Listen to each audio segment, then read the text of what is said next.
What is up, guys? Welcome into another episode of From the Wing. I am Christian Clark, the Pelicans beat writer for NOLA.com and the Times-Picayune. We've got a great show for you today. We're going to talk about the facility needs assessment of Smoothie King Center. I was able to break some news on NOLA.com this morning that report finally came in after months and months and months of me trying to get it. We're going to talk about Brandon Ingram's social media activity and him reportedly not attending the team's voluntary mini camp in California. And then at the end of the show, we're going to finish up by talking about the Matt Ryan re-signing, this roster as a whole, and how much different it might look at the end of the season. Adam, how are you holding up, buddy? How are the last days of summer here for you? Brutally hot, really humid. The toddler is out and about every day. So, the yard work is brutal. The dog walks are brutal. The husky is sweating. She's dumping hair everywhere.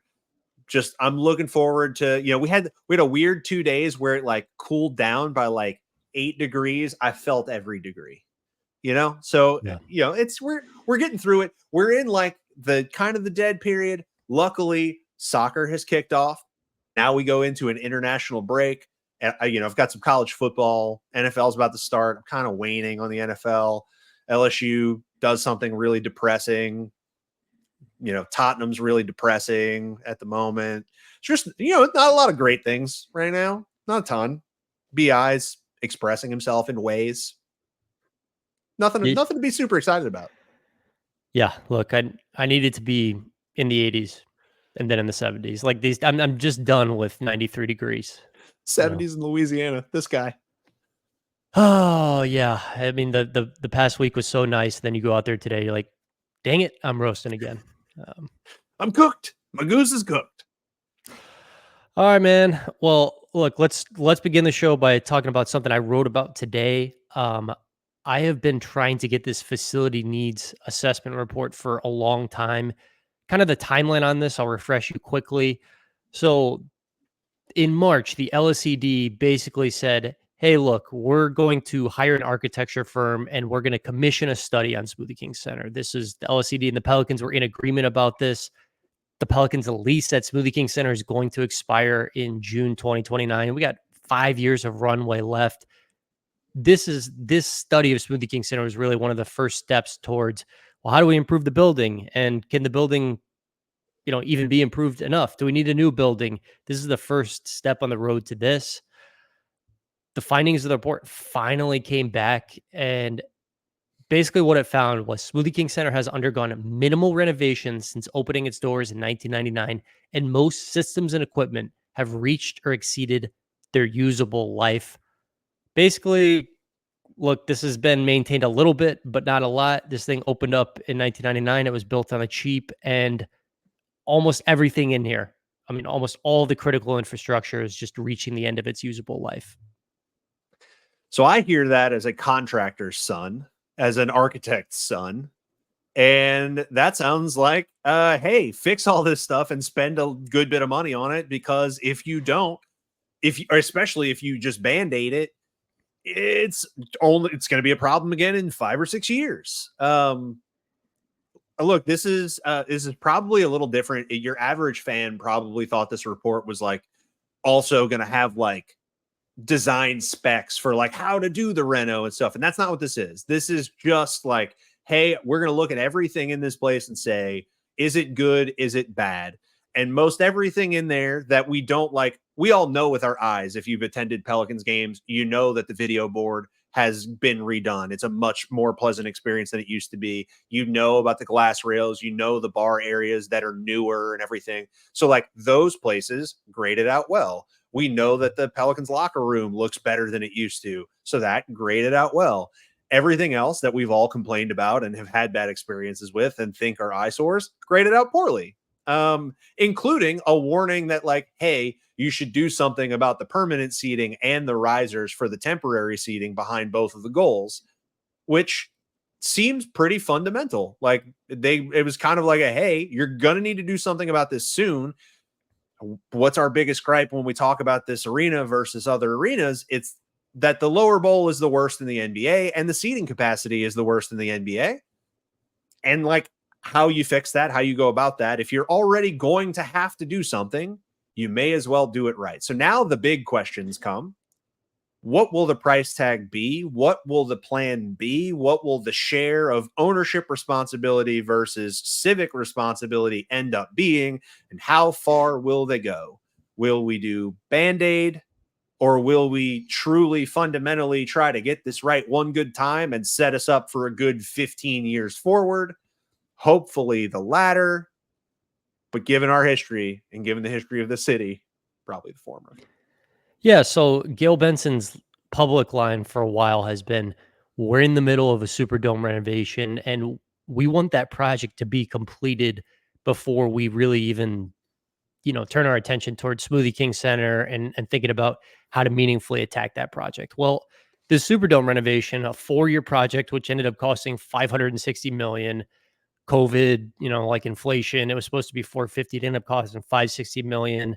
Looks like a solid renovation that is finally like at the 1 yard line. I mean, it's basically done. The Super Bowl is obviously going to be here in February.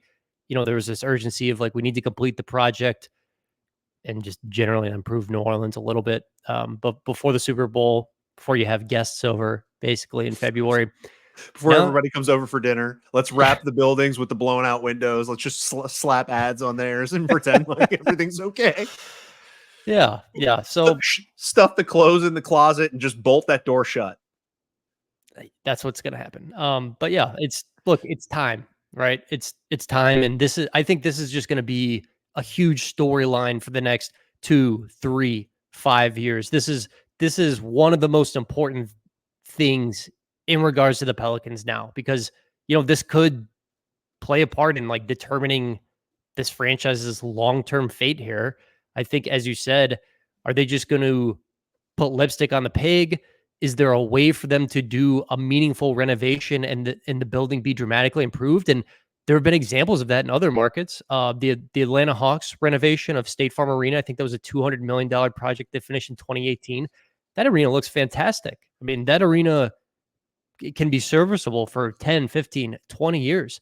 Footprint Center in Phoenix, an older building than Smoothie King Center. I think that was a $240 million renovation that was finished around 2020. That is also a beautiful building.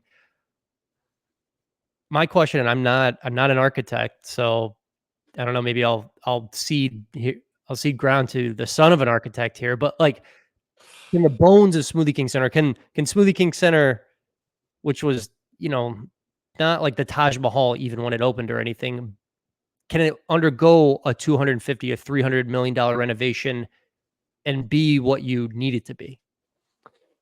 So the tough part, I've always looked at it just from the hundreds and hundreds of times I've been in there. I've always looked at it and you see those massive pillars and everything in the downstairs corridors that are holding up like the outer atrium areas and everything. When we complain about when you think about the seating, you think about the lower bowl, the seating is already very tight, and then the upper levels are already very, very narrow and super tall. So the amount of geographic space they have in the actual arena, in the central arena, is not enough. That has to come out.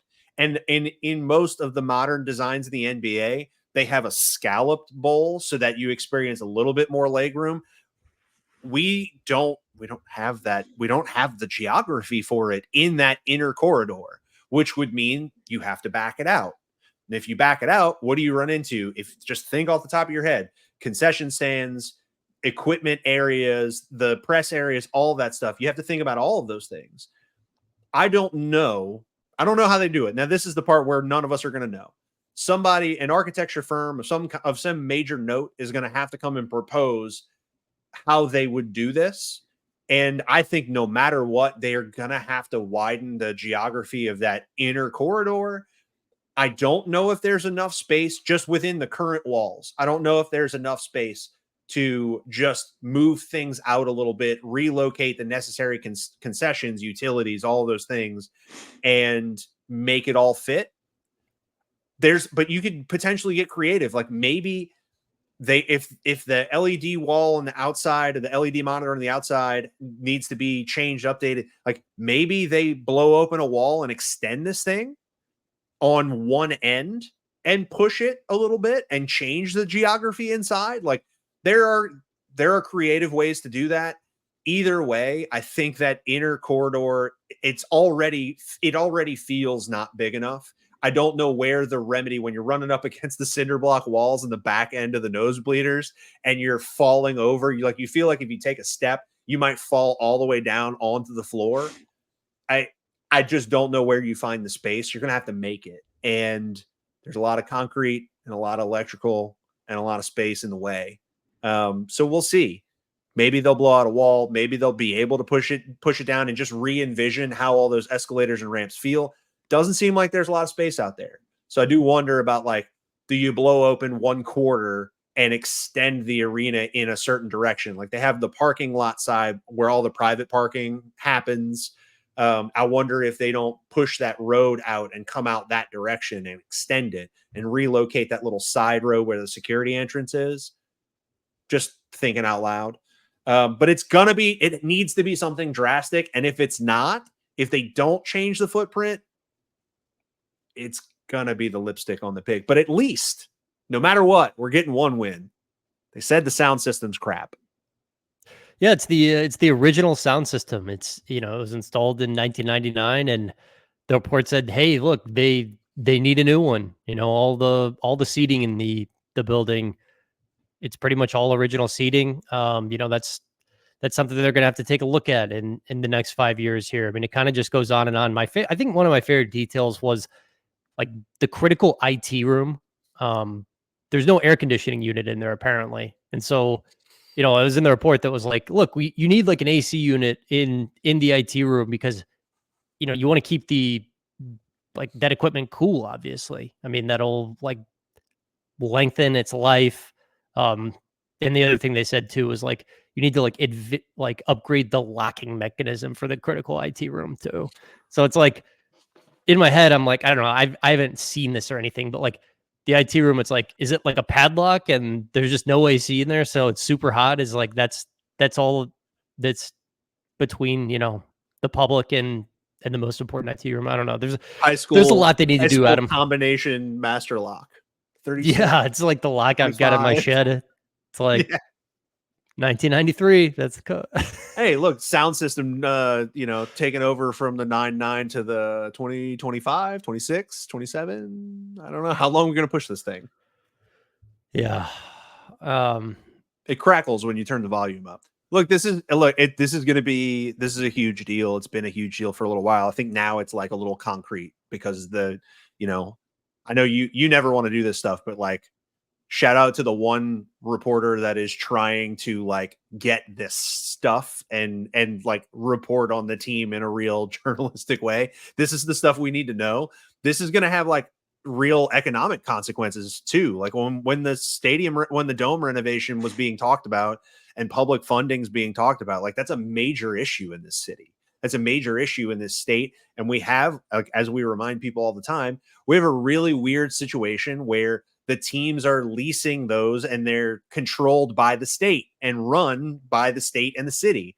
So it's a very interesting dynamic that affects taxpayers. We aren't the richest city in the world. We dine off of tourism, but that's also the argument to do the upgrades is because right now, and this is like another shot at the arena, there are music acts that fall between Superdome level and like the Fillmore or the Orpheum that should want to go to the New Orleans arena that just don't ever come here.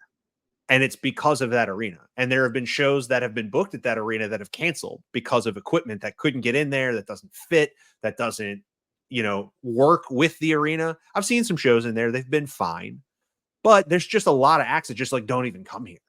And it's because it's not a good experience. So, it's going to be an interesting dynamic. It's a very, very tricky topic. Yeah, the last thing I've got on this is I think there was a dream for a while of, could the Pelicans get a new arena? And that just, to me, this is just my opinion, that seems incredibly unlikely. I mean, a new arena is at $800 million, $1 billion. I just don't see where that money is coming from. I mean, like we obviously know football is king in Louisiana. We did a reno of the dome. That was $560 million. That was extremely costly. Gail Benson shared the cost of that with the state. I just I just don't see 800 million, $1 billion out there, between Gail and the state to build the new arena. So that leads me to believe, hey, look, a renovation is coming at some point. What is just the scope of it? Yep. And I'm hoping that, you mentioned those targets of recent, like deep renovations that have truly updated recent arenas. I hope those are the example that is used when coming to like what needs to be done here. That 250 to 300 million range is like the least it's going to take to change an arena that was never designed to host a basketball team. Like it wasn't made for this purpose. And it could be changed to that with a large investment. And it's like, it's the other thing, it's the diminishing return down the road. Like the return on investment by going higher now, also the cost of construction, the cost of resources tends to just go up. So if you can do it now versus doing it now and then again in 6 years and then having to do it again 8 years from then, do it now and carry us through the next 15 years, it's going to work out more in your favor. The question is going to entirely be like, what is the tax share? How much is Gail going to support? Because like, there's just not this pile of tax money to go around. It'll be an interesting topic. We're going to be talking about it for a while. We will very likely be one of your homes for this topic. We will be talking about it incessantly. This is what we do. All right, let's talk about Brandon Ingram here. He's kind of been in, I don't want to say the national news, but like definitely the local Pelicans news the past few days. First, he posted this cryptic Instagram story, which said, "You cannot stay." It was like a preacher, I think. I think it was a preacher who was saying this. You cannot stay in environments where people don't know the true value of you. If you stay in environments where people don't recognize the value of you, you will shrink your gift to the size of what they can stand. And then a few days later, it was reported by Shamadua, our friend, that Brandon did not attend the Pelicans voluntary minicamp that they had in California. That prompted, I think, Swin Cash to send like kind of a, I don't even know what you'd call it. Like I a guess like a veiled, passive aggressive social media yeah, post a or veiled tweet. yeah, a veiled tweet. That's a better way of putting it. She said, "It's a glorious Monday here in NOLA. Let us enjoy this Labor Day. Less reaching and more R&R today. Y'all stay blessed up." What's your level of concern right now? Media day is a little less than a month away. Ingram, 1, I'm not concerned at all. 10, like, I'm very concerned here. I mean, I'm just like, I'm concerned about Ingram in the center. 10. Am I concerned because of his social media behavior? 1. Like, Yeah, I guess so I I should have guess a I'm a better 5. question. That like him not getting paid disrupts this team from like, he's pissed or not happy, and that just kind of poisons the well. Yeah.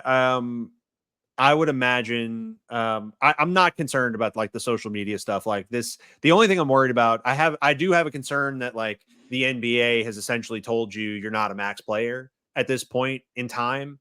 And there seems to be like just a complete rejection of that idea. And that seems to be like a recurring theme over the last month or so, that's like, I believe I'm a max player. So I am.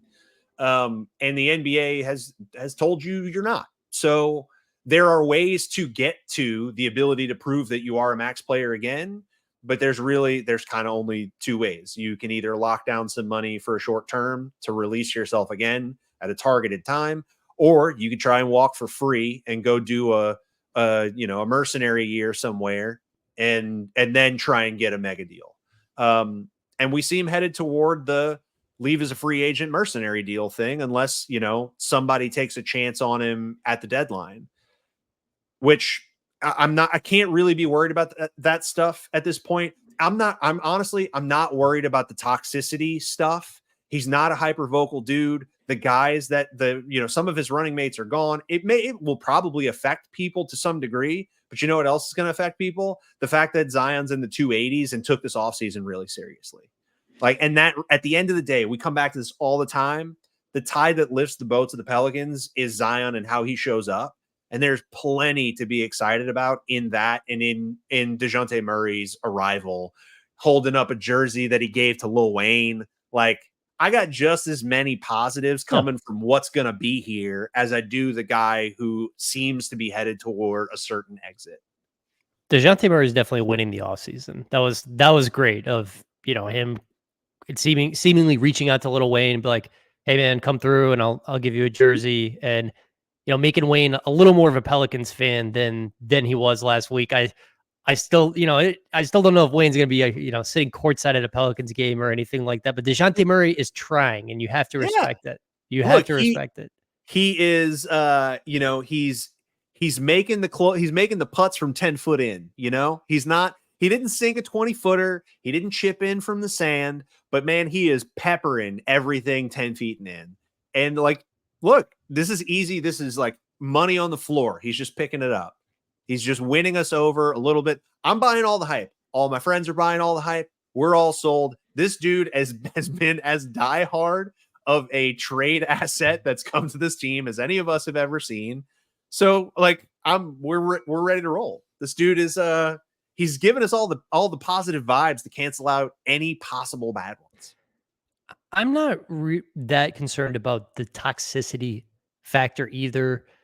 If I had to bet today, I think Brandon shows up to media day and speaks, and he practices during training camp, and he plays. I don't anticipate there being a holdout or anything like that where he's like, no, I'm not participating in any of this unless I get a long-term deal like we see in football a lot. Maybe it could change, but I don't see that happening. I mean, I'm concerned about the basketball fit. That's my biggest concern.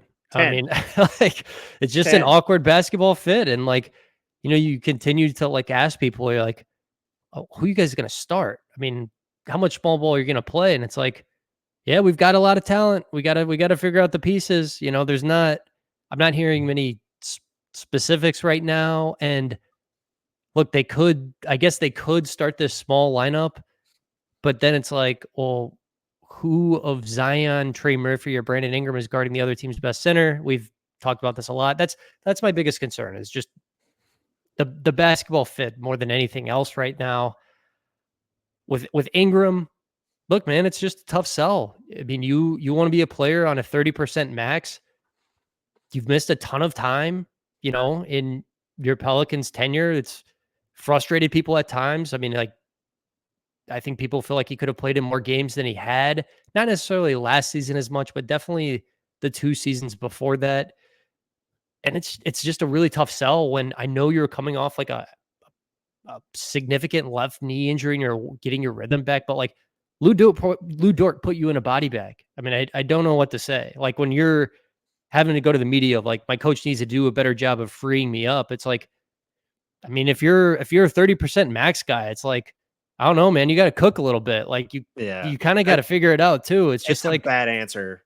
It's a bad answer. He's good. He's a very good player. It's just you got to be a great player to get a 30% max. It's so wild because at the end of the season is really what frames where we are. And it really is that OKC series was in such a spotlight because all your hopes are tied to him really showing up without Zion. And again, you get there and Zion's not there. And Zion would have drastically changed that series. They wouldn't have been able to show BI the coverage that they showed him, which, may just mean that BI is a clear number 2 or number 3 guy and is just never going to be your number 1. And we don't get to see that because Zion doesn't play. And the thing that kills us is we saw him against the Kings, which was as we've said, the easiest bet of all time, that he was going to shred the Kings because he always shreds the Kings. So you saw his athleticism, you saw his jumper, you saw him dominate. And shortly thereafter, when you hear, injury, tired, not feeling great, well, but we saw you do it to the Kings. So it's hard to see those things in contrast. And I'm always going to struggle. A year ago, when he was supposed to be coming back, and we got the like ESPN leak. It might have been Malik Andrews. I may be wrong, but we got like the leak that he was aiming to be back for Boston, and he didn't play for another 2 weeks after that. And that leak couldn't have come from anywhere other than his camp. And then he didn't play for like another 2 weeks. He missed like another 6 games. And it was just like, as we were talking in real time about like the extra missed time and the not getting back and he worked out today, we think, and it might feel okay. Yeah, people also just fundamentally like we don't know the value of his game. It's a lot of long twos. It's not a dynamic dribbler. He's not gonna yam on you. He's a little bit good at everything, but he doesn't lean into the high value things the things he does that tip the floor, that change the floor the most, are not the things that he leans into the most. So it's tough. It's a tough look. It's a tough sell. And where we're at right now, it just, it may be unfair to him the way that it's played out. It may honestly be, but this is where we are. And Zion did answer some questions while BI did not. Zion did answer some in the back half of last year. And I think, while there's not the most confidence in the world about his overall health and longevity, he has shown us all the flashes of can absolutely be the guy. And he solved even more problems last season in some of these games where he was going to counter moves. And he was, look, this is going to be really stupid. You're going to hate me for this, but I'm watching the video of him in Shanghai, and I'm watching him, get down and pound this tiny little man and push him up against the rim. And when he pushes him aside, the easy thing is for him to just yam on the guy. What does he do? He falls away and shoots a jumper. So you're one of the, you saw Zion make a semi-contested 10-foot fadeaway jumper over a 5'9" Chinese man and said, "You're damn right. Let's go." Zion 2024, 2025, first team All NBA loading.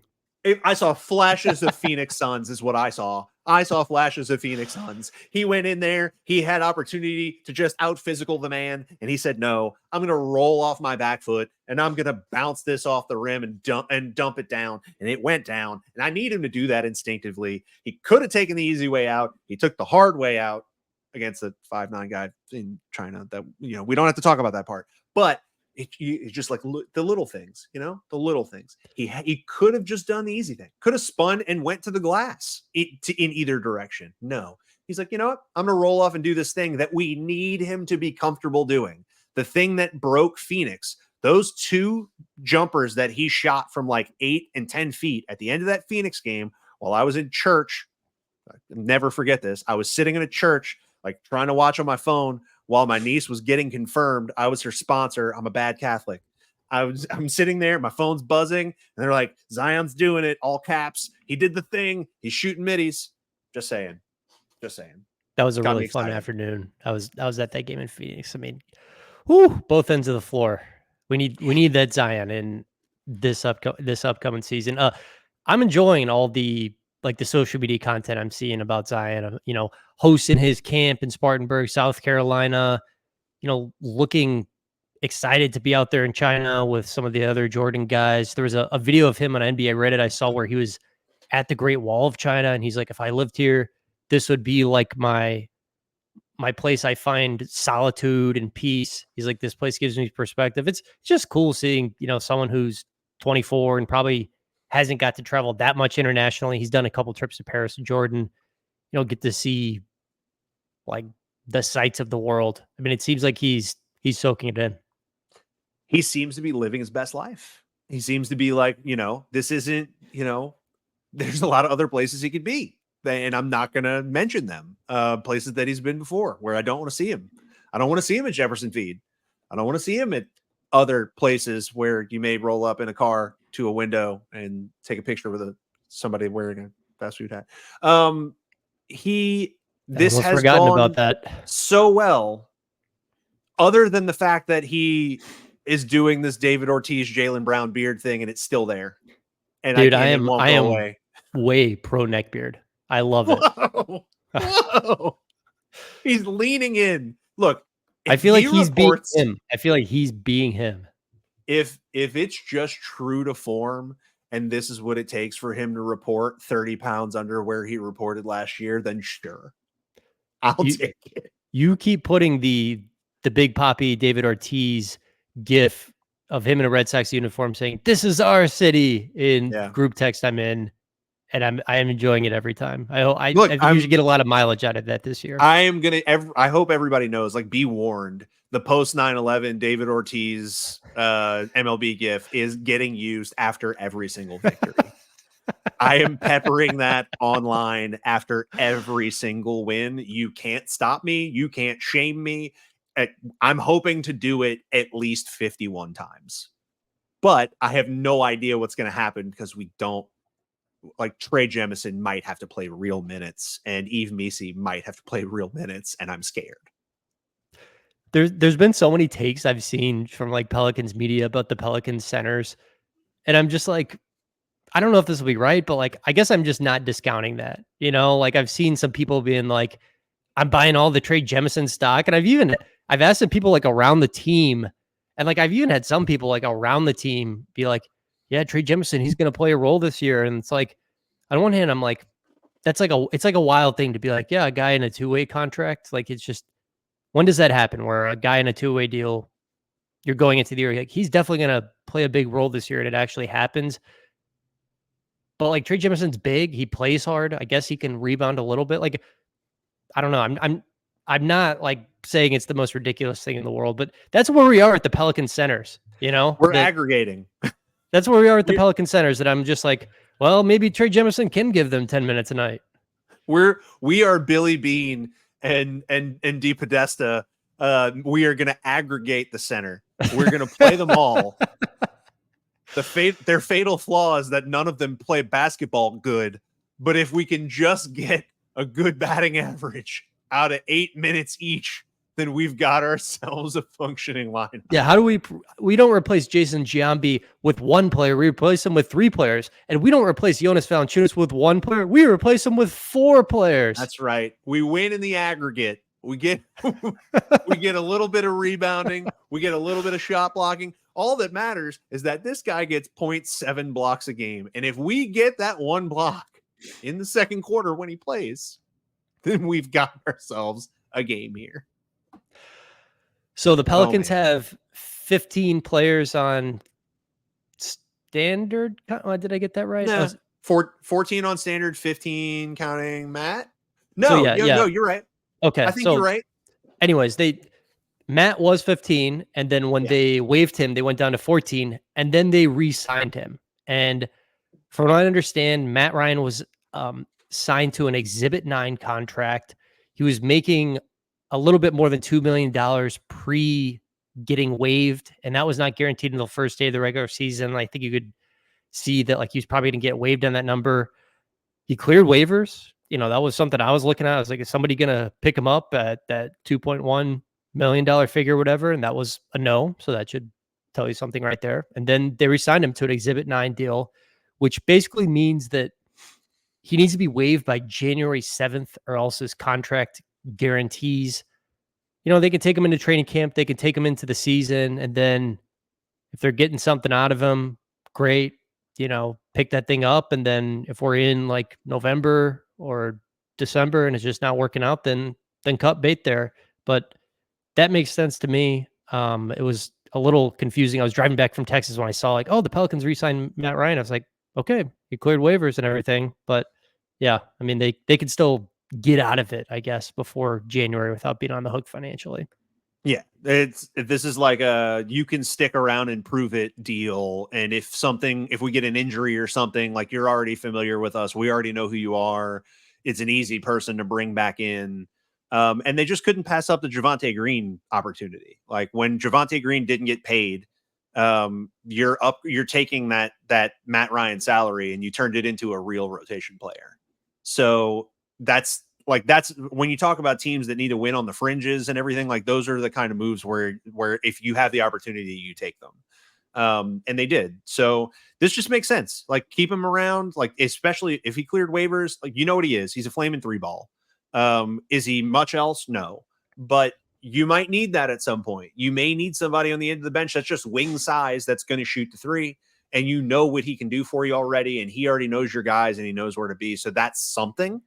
But if you're a good team, and shout out to Pel's Twitter, if you're a good team, you probably don't want to have to use them because you have better options. So we will hope to not see him in that way. And if we do, something has probably gone wrong.